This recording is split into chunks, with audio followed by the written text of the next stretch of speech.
Le thème, c'est comment gérer nos émotions. Nous sommes toujours dans la guérison de l'âme et nous avons compris déjà depuis un moment que le fait de devenir enfant de Dieu, très souvent, ne change pas notre nature. En réalité, ce que le Seigneur a besoin de voir dans la vie d'un chrétien, c'est la transformation intérieure.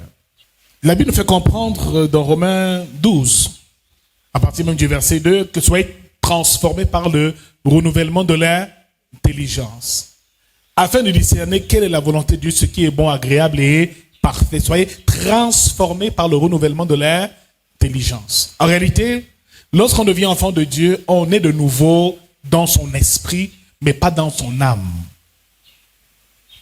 Ce qui veut dire, quand on dit que les choses anciennes sont passées et toutes choses deviennent nouvelles, cela veut dire qu'en esprit, nous sommes sauvés. Notre esprit est déjà sauvé et notre esprit appartient à Dieu. Donc, en croyant du cœur que Dieu l'a ressuscité des morts et en confessant de la bouche le nom de Jésus, nous devenons certes enfants de Dieu, mais ce que Dieu veut véritablement voir, c'est la transformation intérieure.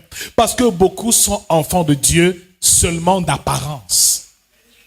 Parce que Dieu, ce qu'il désire, c'est prioritairement la profondeur. Est-ce que tu es réellement converti? Et Jésus l'a dit à Pierre, lorsque tu seras converti tes frères. Donc, tous ces hommes qui marchaient avec Jésus avant sa mort n'étaient pas convertis. Ils étaient chrétiens ou enfants de Dieu, mais n'étaient pas convertis. Il y a une différence entre être enfant de Dieu et être converti. Être converti veut dire retrouver l'image parfaite de Dieu. Sa nature véritable, c'est avoir reçu le caractère de Christ. Alors ici, le nom important de comprendre une chose, c'est que notre esprit est sauvé, mais notre âme peut encore être dans les liens et peut être malade. Et voyez-vous, lorsque Lazare est sorti de la tombe, la Bible déclare que Jésus a demandé à Lazare de sortir. Il est sorti et par la suite il a dit, déliez-le et laissez-le aller. Parce qu'il y a une part que Dieu fait. Lorsque tu nais de nouveau, tu sors de la tombe par sa grâce. Mais il y a aussi une part que l'homme doit faire, parce que quand il dit déliez-le, cela veut dire que Dieu te sauve et te sort des ténèbres. Tu nais de nouveau. Tu passes des ténèbres à l'admirable lumière de Jésus-Christ. Mais maintenant, tu dois être délié. Délié de tes mauvaises habitudes. Délié du mauvais caractère. Délié du mauvais comportement. Parce qu'il peut encore avoir des liens qui te retiennent et qui t'empêchent de jouir pleinement de ta vie. Bien-aimé, la guérison de l'âme est très importante. Mais surtout, comment gérer nos émotions. Parce que l'âme est le siège de nos émotions. Beaucoup de chrétiens vivent une vie spirituelle frustrée, avec beaucoup d'attaques de l'ennemi, parce qu'ils n'ont pas encore ce qu'on appelle la maîtrise de leurs émotions. Vous ne savez peut-être pas que le cœur qui est ici, l'organe, le siège de l'âme, est une porte qui donne accès au diable. Celui qui ne sait pas gérer ses émotions peut permanemment ouvrir cette porte et l'ennemi peut passer et entrer pour tout dévaster. Donc ici, la restauration doit être spirituelle par la nouvelle naissance et par le Saint-Esprit. Mais aussi l'homme a sa part à jouer. Il doit se délier lui-même et dire, Seigneur, par ta grâce, aide-moi à changer de nature. Parce que tant que le diable trouve encore quelque chose de lui en moi, il continuera de me persécuter. Jésus l'a dit, qu'il voit Satan venir, mais qu'il n'a rien trouvé de lui en moi. Alléluia. Il dit à Pierre, à Simon, que je vois Satan vous cribler de coups comme le froment. Cela veut dire effectivement que tant que dans ton âme tu n'es pas en équilibre et que tu n'arrives pas à gérer tes émotions, que ta vieille nature demeure toujours au contrôle, frère, le diable continuera à te persécuter. Aussi longtemps qu'il y aura dans ton cœur des sentiments de colère, d'amertume, de jalousie, des émotions négatives, la tristesse, la peur. Frère, tu auras toujours beaucoup de problèmes. Alors, tous les chrétiens là, qui aiment se mettre en colère, vous avez beaucoup de problèmes.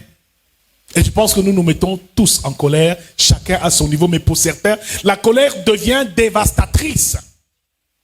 Quelqu'un sous l'emprise de la colère peut détruire toute une famille, toute une ville. Frère, il est important d'apprendre à gérer nos émotions. Dis avec moi, apprends à gérer tes émotions. Et nous l'avons dit que dans Proverbe 4, verset 23, qui nous dit, garde ton cœur plus que toute autre chose. Il dit, garde ton cœur. Donc c'est de ta responsabilité de garder ton cœur. C'est pas une personne qui viendra garder ton cœur à ta place. Ton âme, tu dois veiller sur elle chaque jour, veiller sur la bonne santé de ton âme, parce que si nos émotions nous empêchent d'avancer, nous ne pourrons pas réellement avoir de succès et vivre une vie spirituelle épanouie. C'est pour ça qu'il dit, celui qui est en Christ a crucifié la chair et toutes ses passions. Frère, si tu es un chrétien, lorsqu'on te parle encore mal, tu te mets en colère. Ça veut dire que tu es encore charnel. Et les œuvres de la chair, Galates chapitre 5, au verset 16, à partir du verset 16 au verset 20, nous le dit encore. L'ivrognerie, les excès de table, la colère, la méchanceté, la sorcellerie. Toutes ces choses, c'est ce qu'on appelle les œuvres de la chair. Alors, il faut la crucifier. Il faut que ton âme se soumette à la volonté de Dieu. C'est un processus. Ton esprit est sauvé, mais ton âme aussi doit vivre cette régénération et cette transformation. Cela aura une incidence sur ton corps. Parce que lorsque tes émotions, tu sais gérer, mon frère, tu auras une vie en bonne santé. Tu vivras plus longtemps. Et beaucoup meurent malheureusement parce qu'ils n'ont pas la maîtrise de leurs émotions, ne savent pas gérer les émotions. Il faut donc savoir, qu'est-ce que c'est qu'une émotion? Comment se caractérise une émotion?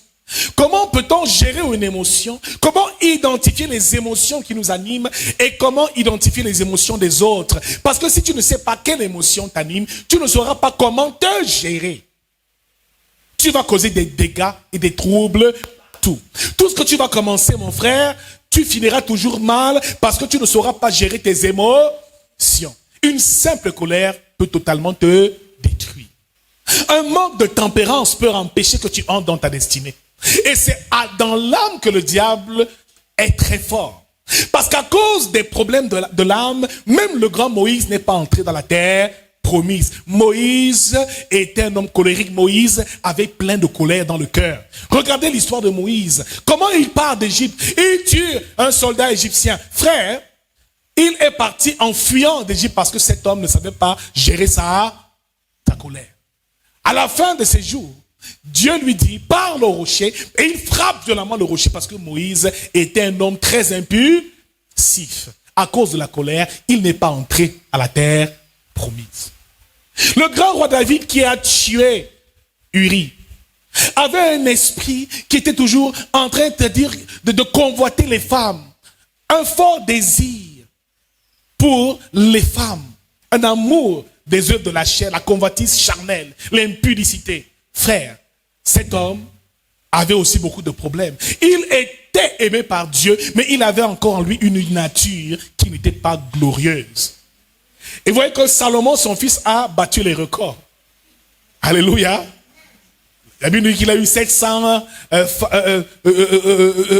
concubines, les épouses 300, près de 1000.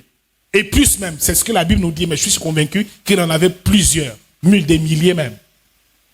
Donc l'âme est quelque chose qu'il va falloir, comme on peut dire, traiter profondément.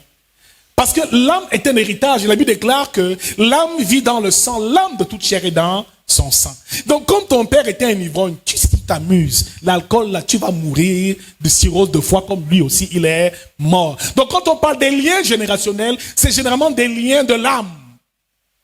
Ton esprit est déjà sauvé. Non, tu appartiens à Dieu, mais ta chair, elle vient bien d'un père et d'une mère terrestre, d'une famille, et il y a un héritage même au niveau de l'âme. Parfois, tu vois un garçon qui ressemble tellement à son père, même ses habitudes, c'est comme si c'était son père. C'est l'âme, les liens de l'âme.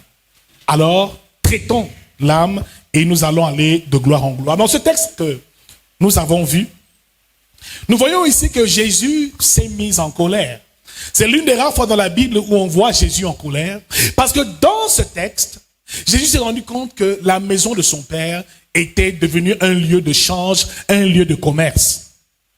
Il est donc venu chasser, il a fabriqué lui-même une chicotte. Et il est venu chasser les vendeurs du temple et dire, ne faites pas de la maison de mon père une maison de trafic ou une maison de brigands, un lieu de brigands, une maison de trafic.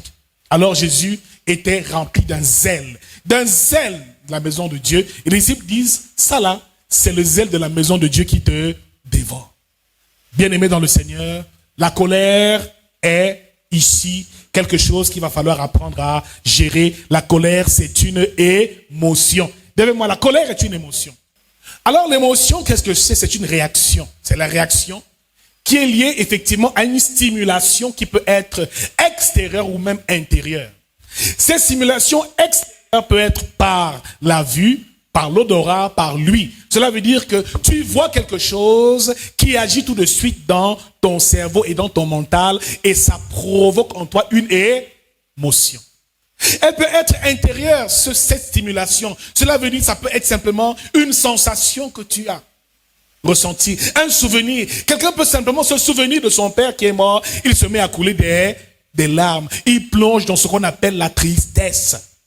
Donc, l'émotion est une réaction même physique, physiologique, parce que lorsque tu es rempli d'émotions, cela affecte les organes, affecte tout ton corps. Certains, remplis d'émotions, se mettent à pleurer. La tristesse te fait pleurer. Alléluia. L'émotion a la capacité de toucher même les organes de ton corps. Bien aimé, lorsque tu as peur, la peur est une émotion. La peur, tu ressens parfois que ton cœur commence à battre très fort. La pression artérielle augmente.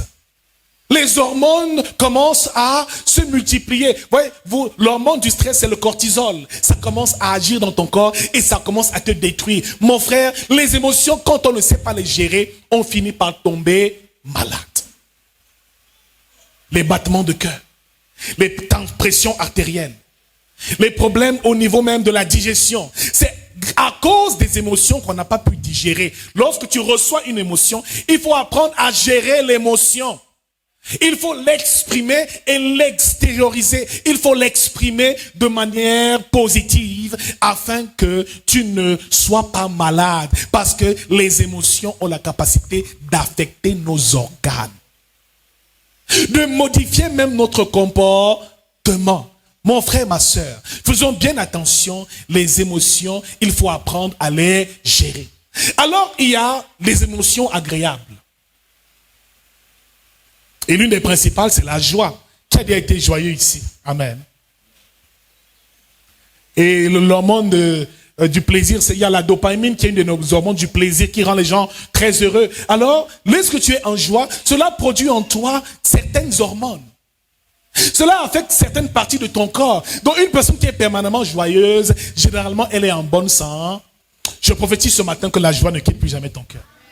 Quand tu vas comprendre ce que le Seigneur nous explique ce matin, tu sauras que la joie est la source du bonheur de tout enfant de Dieu. Et tant que tu es en joie, ton ciel sera toujours ouvert. Il y a aussi des émotions désagréables telles que la tristesse, la peur, la colère que nous avons vu tout à l'heure. Ce sont ici des émotions de base, parce qu'il y en a plusieurs autres. Car lorsque tu es en peur, et lorsque tu as la tristesse dans ton cœur, ou lorsque tu es envahi par une émotion qui te fait te mettre en colère, mon frère, chaque émotion a un but, a un dessein, a un rôle dans ta vie. Alléluia. Prenons par exemple la colère. Lorsque quelqu'un se met en colère, qu'est-ce qu'il fait généralement? La colère est souvent liée à, comme on peut dire, un sentiment de révolte. Parfois, elle est liée à une injustice qu'on a eu à subir. Cela nous met souvent en colère. Mon frère, ma soeur, quand tu te mets en colère, cela te pousse à te défendre. C'est un mécanisme de survie de l'organisme dont la colère est naturelle. Quand tu es en colère, tu es prêt justement à te battre, à affronter un obstacle, à faire face à un danger. Donc à chaque fois qu'il y aura un danger, c'est la colère qui te fera riposter, parce qu'à ce moment-là, l'homme a besoin de cette colère-là pour riposter et pour se défendre face à un danger. La peur, par contre, ici, va te préparer soit à la fuite, généralement à la fuite. Lorsque tu vois un serpent, la première des choses, tu fuis. Donc le système limbique te fait tout de suite réagir.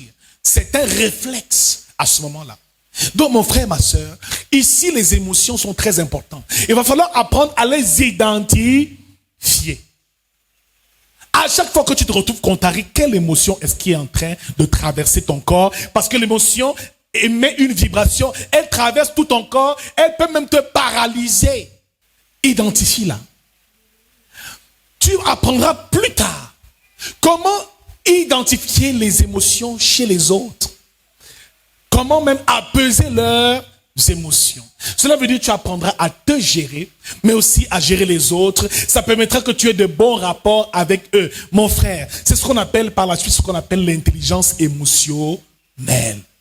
Bien aimé, il y a le quotient intellectuel, mais il y a aussi le quotient émotionnel. Alléluia.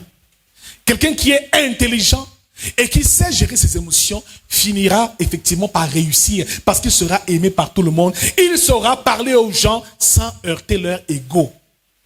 Il aura des bons rapports avec tout le monde. Ma prière, c'est que le Seigneur nous accorde l'intelligence émotionnelle.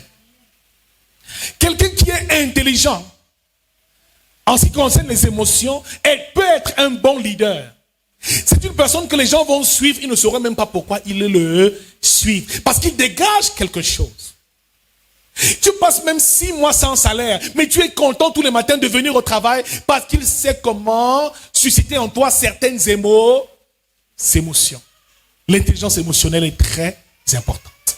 Et ce jour, nous allons parler spécialement d'une émotion, l'une des premières que nous allons voir, la colère. S'il faut la définir, en hébreu, kolao veut dire colère. En grec, nous parlons de orge, O-R-G-E, en grec. C'est un état violent, résultant d'un sentiment d'agression et d'injustice, de frustration. La colère est une réaction émotionnelle à ce qui est perçu comme un mal ou une injustice. C'est donc un sentiment de grande irritation. Celui qui est en colère, généralement, est irrité. Et comme synonyme de la colère, nous avons emportement, nous avons courroux, nous avons la fureur. Celui qui est en colère est souvent furieux. Nous avons même la rage. Il y a donc plusieurs formes de colère. Il y a premièrement la sainte colère que Jésus a manifestée. C'est une colère qui découle du fait que tu découvres une injustice ou que la gloire de Dieu est même menacée. Quand il voit comment quelqu'un se comporte à l'église et fait certaines choses, ça met Jésus en colère. Bien-aimé dans le Seigneur, il se met en colère, mais ce n'est pas une colère qui le conduit au péché. Il y a donc la sainte colère. Et Dieu même s'est souvent mis en colère. Et le psaume 103 nous dit que Dieu est lent à la colère et riche en bonté. Donc ici, Dieu aussi se met en colère. Mais la différence entre Dieu et l'homme, c'est que Dieu, lui, il est lent à la colère. Pourtant, l'homme réagit au cas de tour. Imagine que tu marches, quelqu'un te piétine et passe sans te dire excuse-moi, tu vas certainement te mettre en colère et riposter. Imagine que quelqu'un te doit de l'argent et refuse de te le rendre, certainement tu vas te mettre en colère et riposter. Mais Dieu, lui, la différence, c'est qu'il est lent. Dis avec moi, sois lent à la colère. Qui reconnaît ici qu'il est souvent en colère? Ça arrive à qui? Si tu n'as jamais été en colère, c'est que tu es un extraterrestre. Alléluia.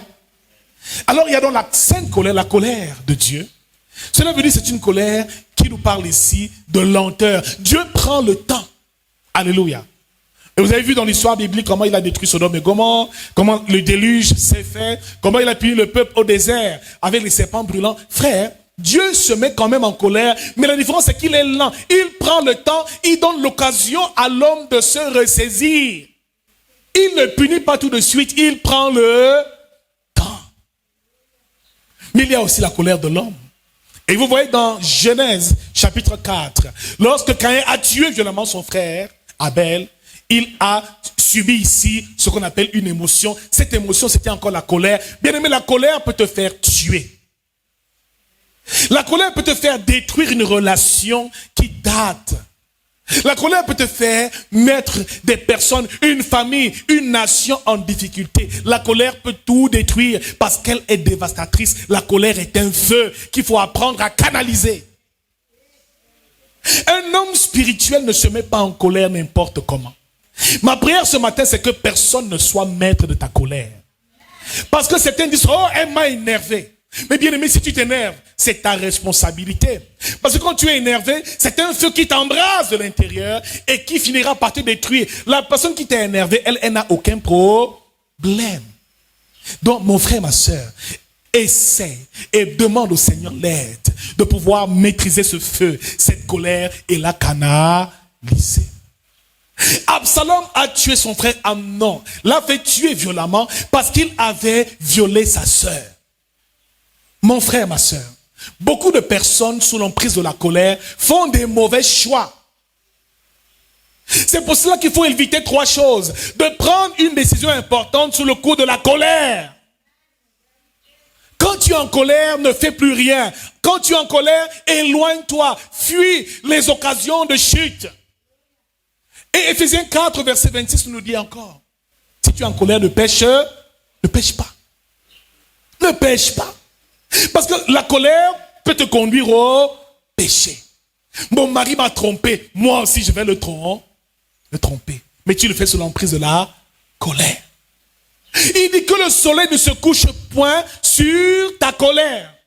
Beaucoup de personnes dorment avec la colère sur le cœur. Mon frère, quand tu dors étant fâché, c'est une ouverture, un accès que tu donnes aux démons. Il termine en disant au verset 27, et ne donnez pas accès au diable. Donc la colère est une clé qui ouvre les portes de ton âme et qui donne accès au diable. Donc la colère ne doit pas te faire pécher. Ne prends donc jamais aucune décision lorsque tu es en colère. Généralement, lorsque tu es en colère, ce qui sort de ta bouche parfois peut dépasser même ton entendement. Il y a des paroles qu'on prononce sous l'emprise de la colère parce que par la suite, après, on finit par les regretter. Donc, bien aimé, sous la colère, ne parle pas, ne t'exprime pas immédiatement. Laisse d'abord un peu de temps passer. Lorsque tu es vraiment en colère, de grâce, cache-toi, éloigne-toi, évite de parler parce que ce que tu risques de dire peut par la suite être préjudiciable. Ne prends jamais de décision sous la colère. Ne fais pas des choix sous la colère. Ne t'exprime pas sous la colère. La colère des hommes n'accomplira jamais la justice de Dieu. Alors cette personne te met en colère. Elle t'a énervé. Mes frères, cette personne-là, il faut que tu réalises une chose, c'est que tu dois être lent à te mettre en colère. Trouve toujours une raison, une excuse à chaque personne qui te met en colère. Trouve toujours une excuse. Jusqu'au bout. Sois lent en colère. Sois lent à réagir. Prends toujours le temps d'attendre. Parce que cette personne qui pose cet acte-ci, généralement ce qu'on fait, c'est qu'on mélange la personne et l'acte qu'elle pose. Jésus a chassé les vendeurs du temple, a renversé leurs marchandises. En réalité, il aimait tous ces hommes, mais il n'aimait pas ce qu'ils étaient en train de faire. N'oriente jamais ta colère sur une personne. Ne la déverse pas sur une personne. Au contraire, parle de ce que la personne a eu à faire. Reproche la personne, parce que cette personne est une bonne personne qui a peut-être commis une erreur. Jusqu'au bout, sois lent à la colère dans ta façon de juger les choses. Dis avec moi, la colère de l'homme n'accomplit pas la justice de Dieu. Bien aimé, lorsque tu te mets en colère, tu prendras toujours les mauvaises décisions. Tu feras toujours les mauvais choix. Parce que la colère enflamme, aveugle et te fait perdre tout ton discernement et même tous tes moyens. Bien aimé dans le Seigneur, la colère, la première chose qu'elle fait, c'est qu'elle te fait plonger et sombrer dans le péché. Dieu a agréé l'offrande d'Abel. Il n'a pas agréé l'offrande de Caïn. Caïn a commencé à ruminer. Par la suite, la colère a fait seulement son travail. Il est allé, il a tué, égorgé, à main nue son propre frère. Bien-aimé, la colère est un adversaire. Il ne faut pas accepter de la subir. Au contraire, il faut la maîtriser. Et il faut la canaliser. En plus du péché, la deuxième conséquence de la colère, c'est les regrets. Tu vas regretter. Tu vas regretter. Tu auras des remords. Oh, ma parole a dépassé ma pensée. le patron t'a parlé durement vendredi au travail. Dès que tu rentres, étant énervé, tu lui écris une lettre pour l'insulter. Ton patron qui te paie ton argent tous les mois. T'as dit une chose qui t'a heurté. Il a été injuste envers toi. Et là, tu rentres chez toi énervé. Tu lui écris une grosse lettre où tu insultes sa mère, où tu insultes son père, où tu maudis ses enfants, où tu lui dis qu'il n'est rien et qu'il ne sera jamais rien. Tu lui envoies ça énervé. Tu dis, c'est bien fait pour lui. Tu t'endors. Samedi matin, tu dis, hey, qu'est-ce que j'ai fait? Qu'est-ce que j'ai fait? Je vous ai pris l'exemple ici d'une femme qui a reçu la visite d'une maman et d'une jeune fille. Dès que cette femme entre chez elle, elle dit, qui êtes-vous? Les femmes se présentent, elle se met en colère. Donc, vous venez ici prendre mon mari, vraiment, quelle est cette femme? Vous êtes qui? Elle se met à bagarrer, elle tabasse la maman. Elle tabasse la jeune femme avec laquelle la maman est venue. Elle les attache parce que cette femme était forte. Elle les a même attachées. Quand le mari rentre, bonjour bébé, comment ça va? Il dit oui, en fait, donc c'est ça. Tu voulais te marier à une autre femme. Mais c'est ma mère. C'est ma mère que tu as enchaînée. C'est ma petite sœur que tu as attachée. Elle n'écoute plus rien. Quelqu'un qui est en colère a de la peine à écouter. Qui a déjà été dévasté par la colère ici? Lève la main si tu as été dévasté par la colère. Alléluia. Dis-moi, est-ce que tu as déjà perdu le contrôle lorsque tu es... Ça t'arrive de perdre le contrôle quand tu es fâché? De prendre parfois des décisions que tu regrettes par la suite. Ça t'est arrivé déjà? Amen. Ça arrive à tout le monde. Donc aussi longtemps tu sauras gérer tes émotions désagréables et négatives, aussi longtemps tu seras en bonne santé. Dis avec moi, aie la maîtrise de tes... Alléluia. On va clôturer rapidement. Comment gérer la colère? La première chose que tu vas écrire, numéro 1, pour bien gérer la colère, il faut être toi-même lent à la colère. Ne sois pas pressé de te mettre en colère. Il faut se calmer, premièrement. Calme-toi, fuis les occasions de chute. Pardonne l'offense. Trouve toujours une excuse aux gens qui t'offensent. Il n'est pas normal que tu sois une grande personne et un enfant te mette en colère, tu perds tes mots. Dis non, c'est un enfant. Il n'a pas un enfant qui va me mettre en colère ici. Ce n'est qu'un enfant. Trouve toujours une raison à cette personne. Deuxième chose, pour que tu puisses résister à la colère, réalise qu'à chaque fois que tu es en colère, tu pêches et tu donnes accès au diable. Quand tu réalises ça déjà, tu commences déjà à comprendre que la colère est une émotion qui donne accès au diable. On le verra dans quelques secondes, comment est-ce que ça se passe d'un point de vue spirituel. Troisième chose pour gérer la colère, ne fais pas subir ta colère aux autres. Condamne et juge l'acte que la personne pose, mais ne juge pas la personne. Ton enfant ramène une sous-moyenne à l'école, dit vraiment tu as eu une mauvaise note. Cette note est mauvaise, la note est mauvaise. Mais ne dis pas tu es trop bête. Généralement on dit à l'enfant tu es bête, tu es tellement bête, regarde les notes que tu apportes. Non, tu es en train de mélanger. Tu lis l'enfant à la note. Dis-lui tu as mal travaillé, c'est une mauvaise note. À cette allure-là tu vas rater ton examen. Mets-toi au travail. Ne mélange pas la personne et ne lis pas la personne à l'acte qu'elle a eu à poser. Et on fait souvent cette erreur-là.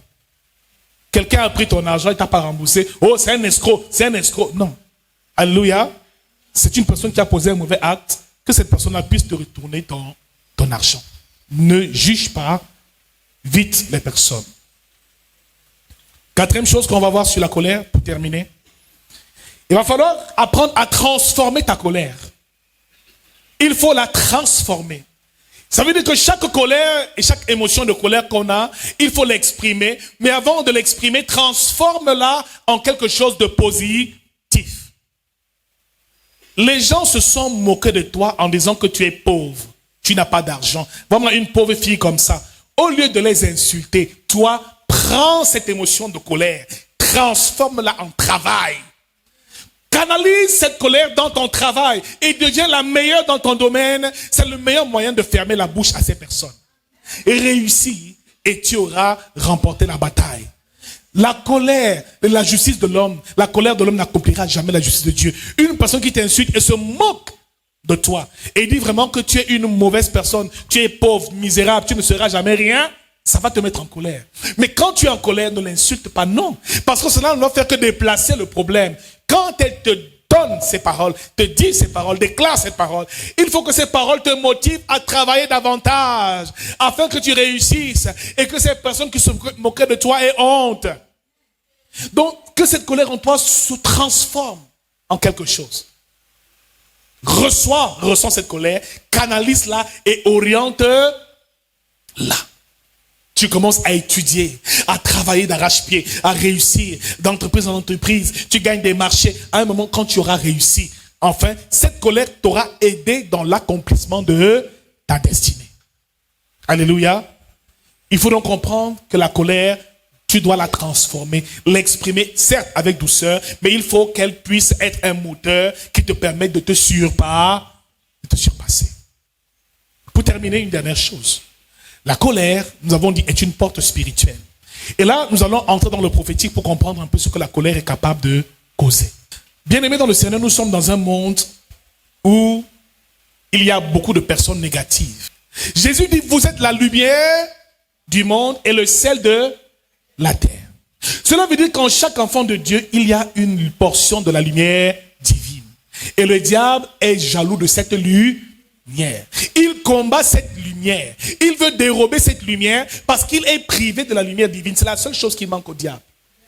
Il n'a pas l'étincelle divine en lui. C'est pour ça qu'il possède les hommes. Il vient s'établir dans les personnes parce que quand il est établi en toi, il peut vivre et être éclairé dans ses ténèbres. Il lui manque la lumière. Il est l'ange des ténèbres à présent.